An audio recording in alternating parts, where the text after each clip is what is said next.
Now we are going to discuss about the mode of nutrition. What is meant by the mode of nutrition? It means the method of procuring food by an organism. Different organisms have different mode of nutrition.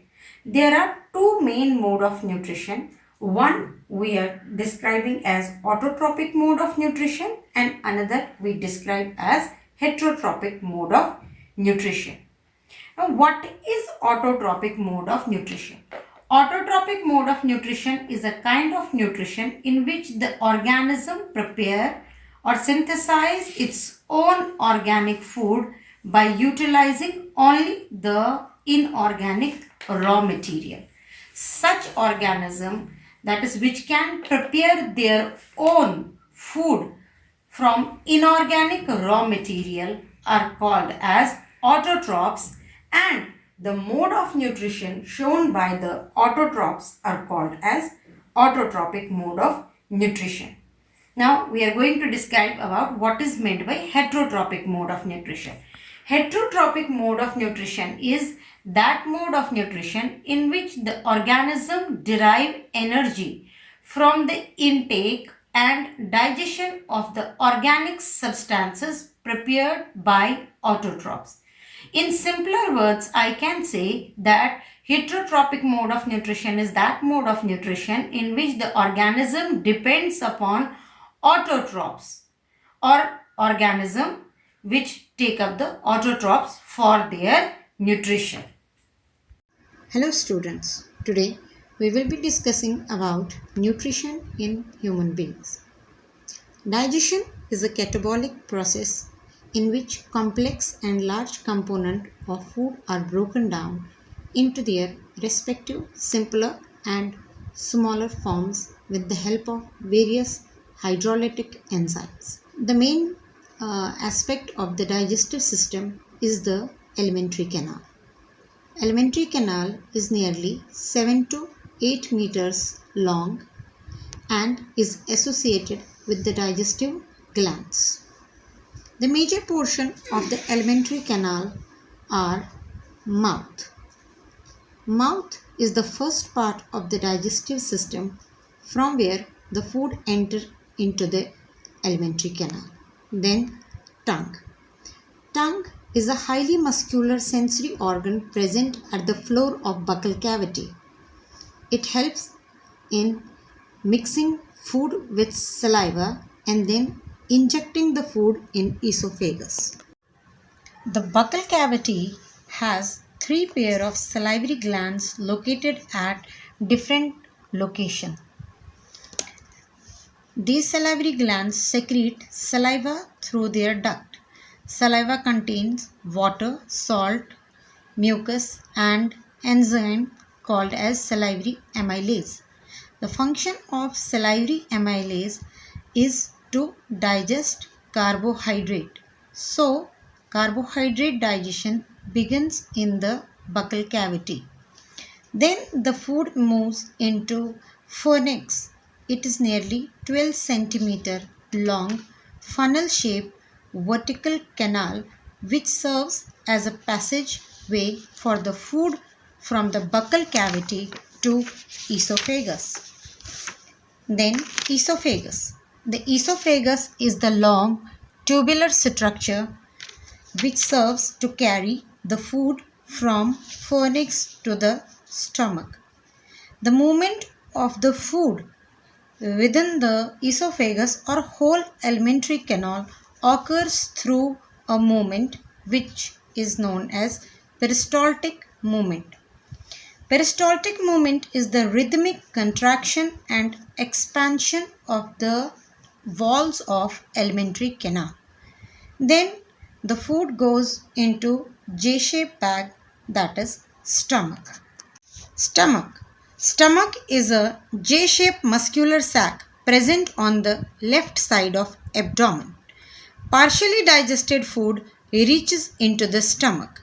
The stomach serves 4 main functions. First is to store the food.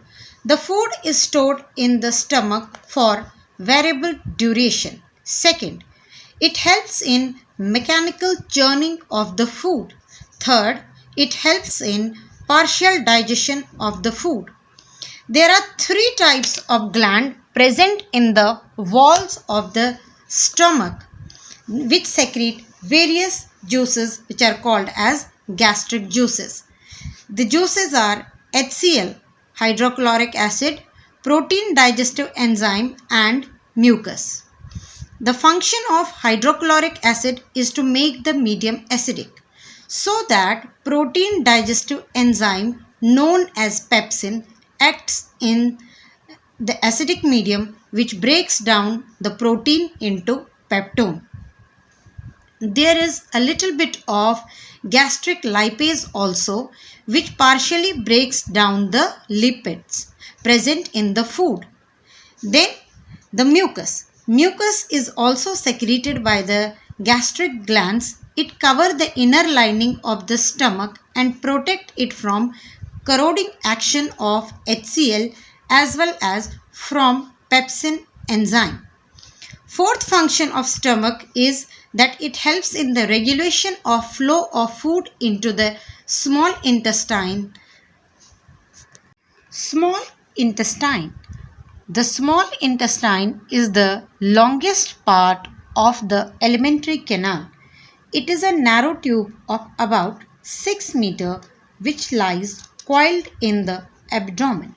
The length of the small intestine varies in different animals depending on the type of food they eat.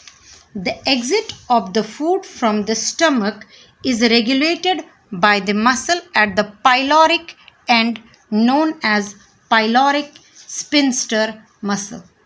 The food is acidic which has to be made alkaline before further digestion.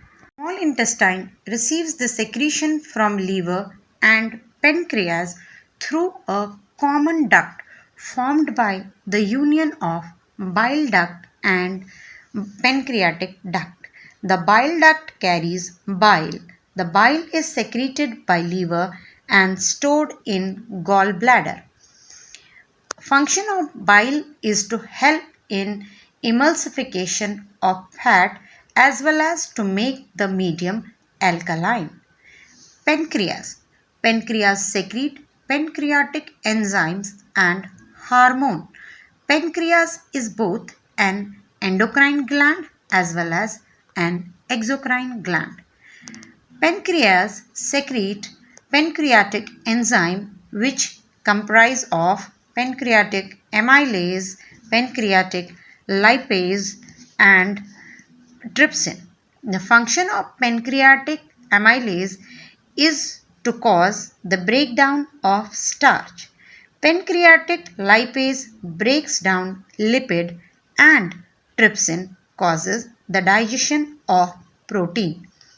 Besides bile and pancreatic juices, small intestine receives intestinal juices which contain a mixture of several enzymes which helps in complete digestion of protein, carbohydrate and fats present in the food item. Now the completely digested food moves into the lower part of the small intestine which has numerous finger-like projection called villi. Villi has large amount of blood vessel. It helps to increase the surface area for the absorption of digested food. The digested food is absorbed by the blood and transported to all cells. Then the undigested food moves into the large intestine. In large intestine, water is absorbed and waste material is removed through anus.